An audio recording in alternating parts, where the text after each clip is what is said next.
50 വർഷത്തിലേറെയായി യുഎഇയിൽ പ്രവാസിയായ വ്യവസായ പ്രമുഖൻ എം.പി. കുഞ്ഞു മുഹമ്മദ് ഹാജിയുടെ ആത്മകഥ പുറത്തിറങ്ങുന്നു.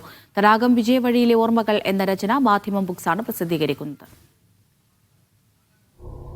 പരാജയമാണ് നമ്മൾ ഇഷ്ടപ്പെട്ടത്. പരാജയത്തിൽ കൂടെയല്ലേ വിജയിക്കാൻ പറ്റുള്ളൂ.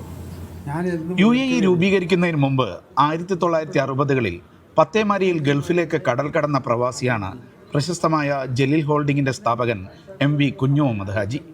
റാസൽഹൈമ ഭരണാധികാരിയുടെ വീട്ടിൽ ജോലി ചെയ്ത ശേഷം ദുബൈയിൽ ജലീൽ ട്രേഡേഴ്സ് എന്ന കമ്പനിക്ക് തുടക്കമിട്ടു. കോയമ്പത്തൂരിലെ തടാകം എന്ന സ്ഥലത്ത് പിതാവ് ജോലി ചെയ്തിരുന്നതിനാൽ പിതാവും താനും ആദ്യകാലത്ത് അറിയപ്പെട്ടിരുന്ന പേര് തന്നെയാണ് പുസ്തകത്തിന് നൽകിയിരിക്കുന്നത്.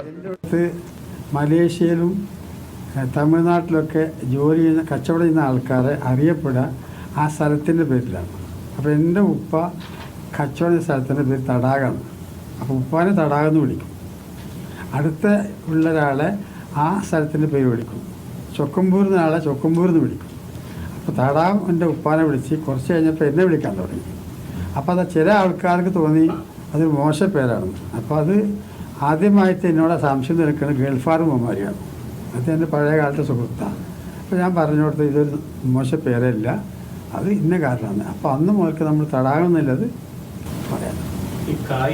നാളെ അൽക്കൂസ് ക്രെഡൻസ് ഹൈസ്കൂളിലാണ് പ്രകാശന ചടങ്ങ്. തടാകം ഫൗണ്ടേഷന്റെ വിദ്യാഭ്യാസ സ്കോളർഷിപ്പ് വിതരണവും ഇതോടൊപ്പം നടക്കും. യുഎഇയിലെ ഗ്രോസറി, റെസ്റ്റോറന്റ്, കഫ്തീരിയ മേഖലയിൽ ജോലി ചെയ്യുന്ന ജീവനക്കാരുടെ കുടുംബത്തിലെ 30 വിദ്യാർത്ഥികൾക്കാണ് സ്കോളർഷിപ്പ് നൽകുന്നത്. ഈ വർഷം മുതൽ യുഎഇയിലെ മികച്ച അധ്യാപകർക്ക് MSSന്റെ സഹകരണത്തോടെ ഫൗണ്ടേഷൻ അവാർഡും ഏർപ്പെടുത്തും. Jaleel holding director doctor Zakir K Muhammad, MSS chairman Fayaz Ahmed എന്നിവരും വാർത്താ സമ്മേളനത്തിൽ പങ്കെടുത്തു. Media 1 Dubai.